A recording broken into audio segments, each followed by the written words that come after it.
Bom, se vocês querem essa segunda parte de a avaliação geral do ambiente do paciente, do histórico do caso, é pequena, e aí eu ia parar a partir do relato, quando ele fala assim, ao qual deu o nome de Ainda na Primeira Granja. Aí vem todos o relato que Freud consegue colher. Continuando na página 30. Achava que deviam ter saído dessa granja na época em que tinha 5 anos de idade. Nota. O paciente provavelmente tinha em mente a granja na qual a família vivia a maior parte do ano, conferi na página 28. Algum tempo após as 2 primeiras propriedades haverem sido vendidas, a família comprou uma outra, segundo informação de Freud aos tradutores, conferi na página 117. Continua Freud. Assim recordava ele que havia sofrido um medo que sua irmã explorava como um propósito de atormentá-lo. Havia um determinado livro de figuras no qual estava representado um lobo de pé, dando largas passadas. Sempre que punha os olhos nessa figura, começava a gritar como um louco, que tinha medo de que o lobo viesse e o comesse. A irmã, no entanto, sempre dava um jeito de obrigá-lo a ver a imagem e deleitava-se com o seu horror. Entretanto, ele se amedrontava também com outros animais grandes e pequenos. Certa vez estava correndo atrás de uma grande e bonita borboleta com asas listradas de amarelo e acabando em ponta na esperança de apanhá-la. Era, sem dúvida, uma rabo de andorinha. É o nome que se dá para essa borboleta.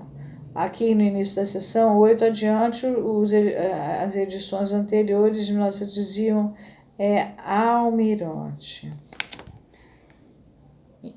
em vez de asa de andorinha.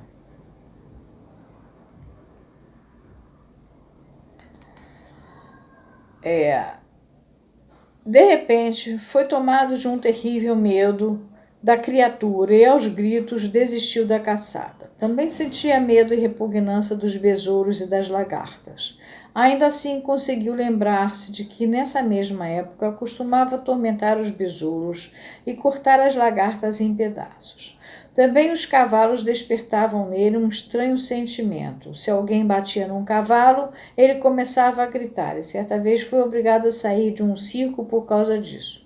Em outras ocasiões, ele próprio gostava de bater em cavalos. Se esses tipos contraditórios de atitude em relação aos animais operaram, na verdade, simultaneamente ou não, se uma atitude substituiu a outra, mas se assim foi, quando e em que ordem, e todas essas perguntas, sua memória não oferecia uma resposta decisiva. Também não sabia dizer se o período de rebeldia foi substituído por uma fase de doença ou se persistiu através desta. Mas, em todo caso, suas afirmações que se seguem justificam a suposição de que, durante esses anos da sua infância, passou por um ataque de neurose obsessiva facilmente reconhecível. Relatou como, durante um longo período, ele foi muito devoto. Antes de dormir, era obrigado a rezar muito tempo e a fazer, em uma série interminável, o sinal da cruz. Também à tarde costumava fazer uma ronda por todas as imagens sagradas penduradas na sala, levando consigo uma cadeira sobre a qual subia para beijar piamente cada uma delas. O que era totalmente destoante desse cerimonial devoto, ou, por outro lado, talvez fosse bastante coerente, é que se recordasse de certos pensamentos, determinadas blasfêmias, que lhe vinham à cabeça como uma inspiração do diabo. Era obrigado a pensar Deus suíno ou Deus merda. Certa vez, em viagem para uma estância de repouso na Alemanha, foi atormentado pela obsessão de ter que pensar na Santíssima Trindade sempre que via 3 montes de esterco de cavalo ou qualquer outro excremento na estrada. Nessa época, costumava executar outra cerimônia peculiar quando via pessoas nas quais sentia pena, como mendigos aleijados ou gente muito velha. Respirava soltando o ar ruidosamente para que não ficasse como eles, e em determinadas circunstâncias tinha que inspirar vigorosamente. Presumi naturalmente que esses sintomas óbvios de uma neurose obsessiva pertenciam a um período e estágio de desenvolvimento algo posterior aos sinais de ansiedade e à fase de maltratar os animais. Os anos mais maduros do paciente foram marcados por uma relação bastante insatisfatória com o pai, que depois de repetidos ataques de depressão, não conseguia mais ocultar os aspectos patológicos de seu caráter. Nos primeiros anos da infância do paciente, essa relação havia sido muito afetiva e a recordação dela conservou em sua memória. O pai gostava muito do menino, gostava de brincar com ele. Este se sentia orgulhoso do pai, dizia sempre que gostaria de ser um cavalheiro como ele.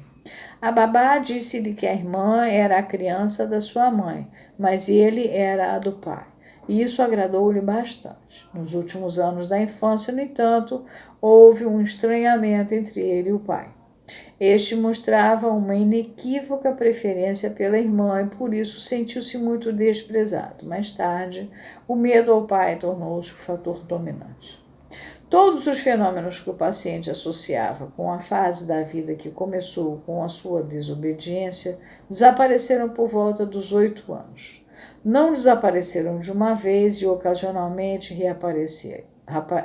Não desapareceram de uma vez e ocasionalmente reapareciam, mas finalmente cederam na opinião do paciente diante da influência dos mestres e tutores que tomaram o lugar das mulheres que até então haviam cuidado dele. Antigamente os meninos tinham os tutores que iam em casa ensinar e tudo.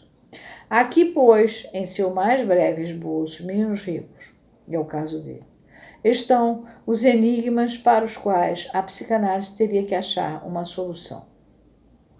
Qual foi a origem da súbita mudança no caráter do menino? Qual era o significado de sua fobia e das suas perversidades? Como chegou a uma devoção obsessiva?